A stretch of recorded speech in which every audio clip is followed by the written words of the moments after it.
వరంగల్ జిల్లా నర్సంపేట పట్టణంలో Congress party MP అభ్యర్థి బలరాం నాయక్ గెలుపు కోసం ఇంటింటి ప్రచారం.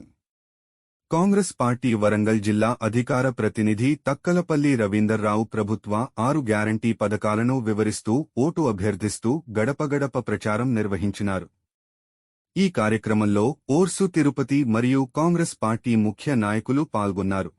అన్నం తినేది చేయితోటి కాబట్టి చేయని మరి చేయలేదు అంతేనా. ఇమ్రాన్ అమ్మ మాట చూసినావా?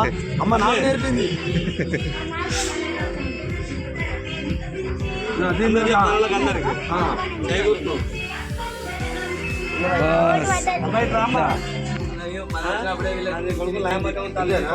అమ్మ పెన్షన్ వస్తుంది ఇప్పుడు 2000 వస్తాయి. 4000 ఇస్తే తీసుకుంటావా? 4000 ఇద్దాం అనుకుంటాను. చేతి గుర్తోళ్ళు తీసుకుంటావు కదా, 4000 వస్తుంది. తర్వాత ఇప్పుడు బస్సు ఎక్కిపోయినావు. ఈ మధ్యలో 4 నెలల కలిసి చెడిపోతులేవా? ఒకసారి ఎక్కి అటంతా తిరిగి వచ్చి తిరుపతికి రా. మళ్ళా ఫ్రీ.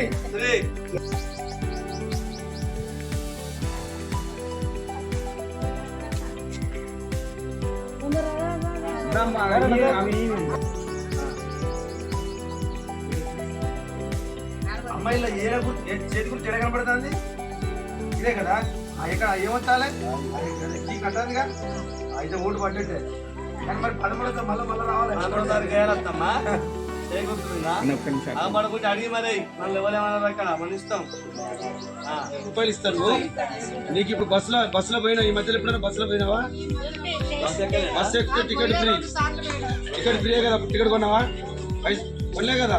అవన్నీ రేవంత్ రెడ్డి మాధవరెడ్డి సారే కడతాడు పైసలు. తర్వాత ఇప్పుడు కరెంటు బిల్లు కూడా ఫ్రీ. అది కాదు, మాధవరెడ్డి సారు రేవంత్ రెడ్డి సారే కడతాడు. ఇప్పుడు మళ్ళీ చేతి గుర్తు కోటైతే ఇండ్లు వస్తాయి. మళ్ళీ ఇంకా చాలా స్కీమ్లు వస్తాయి. 2 లక్షల రూపాయల రుణాల మాఫీ వస్తుంది. చేతి గుర్తు కోటేయాలి. ఓకే అమ్మ. వాళ్ళు నొక్కే ఉన్నారు.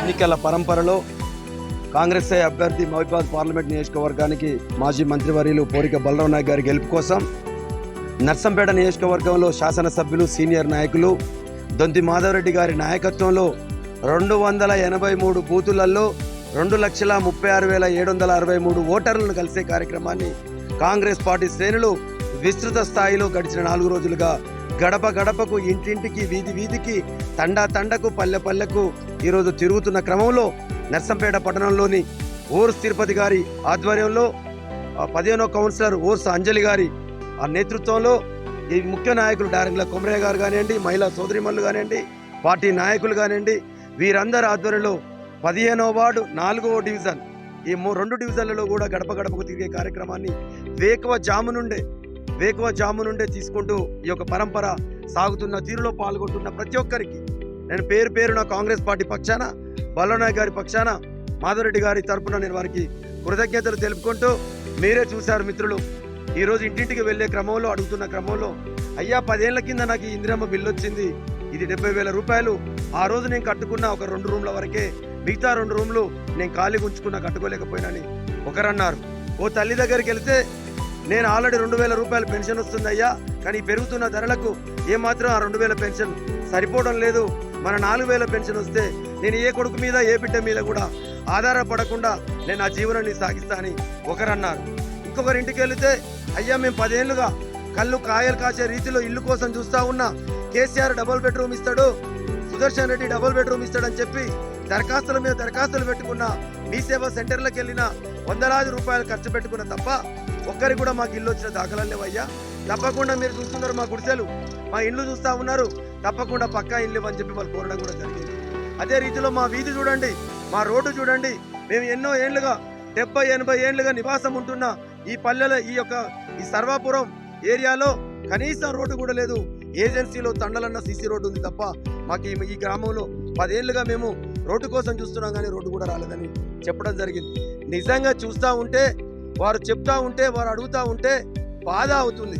ఎందుకంటే నర్సంపేట నియోజకవర్గానికి హెడ్ క్వార్టర్లో, నియోజకవర్గ కేంద్రంలో 4వ డివిజన్ పరిధిలో ఉన్న వీరి జీవితాలు, వీరి కుటుంబ నివాసాలు, వీరు ఉంటున్న తీరు చూస్తే దుర్భర జీవితాలు. అంటే నిరుపేద కుటుంబాలు, వారికి ఆర్థిక స్తోమతలు లేవు.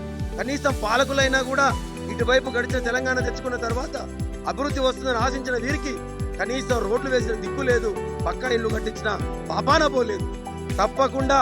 తప్పకుండా గౌరవ ముఖ్యమంత్రి రేవంత్ రెడ్డి గారి నేతృత్వంలో తెలంగాణ రాష్ట్ర సీనియర్ నాయకులు దొంతి మాధవరెడ్డి గారి ఆధ్వర్యంలో త్యాగాల కుటుంబం నుండి వచ్చిన రాహుల్ గాంధీ గారు తప్పకుండా ప్రధానమంత్రి అవుతారు.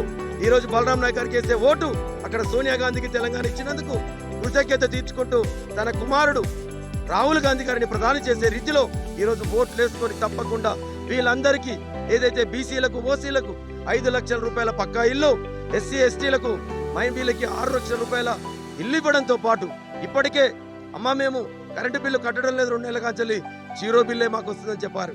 500 రూపాయలకే గ్యాస్ మొద్దు మాకు వస్తుందని చెప్పారు. ఆర్టీసీ బస్సుల్లో మేము ఎక్కి ప్రయాణం చేశాం. 4 సార్లు 2 సార్లు గుడికి వెళ్ళాం, 2 సార్లు బంధువుల ఇంటికి వెళ్ళాం, తర్వాత దూర బంధువులు చనిపోతేనో ఫంక్షన్లకు వెళ్ళాం, బస్ ఎక్కి ప్రయాణం చేశాం. రూపాయి టికెట్ కూడా మేము ఖర్చు పెట్టలేదని చెప్పి వాళ్ళు చెప్తా ఉన్నారు. అంటే ఈ రోజు అదే రీతిలో మా పిల్లగాడికి జబ్బు వచ్చింది, నేను హైదరాబాద్ యశోద హాస్పిటల్కు తర్వాత కిమ్స్కు తీసుకెళ్ళాను. నాకు అక్కడ 10 లక్షల వరకు కూడా ప్రభుత్వమే భరించి కూడా మాకు వైద్య చికిత్స చేయించారని చెప్తాను. అంటే 4 నెలల కాలంలోనే మేము అమలుపరిచిన 5-6 గ్యారంటీలలో 5 గ్యారంటీలు లబ్ధి పొందిన వాటిని వారు చెప్తా ఉన్నారు.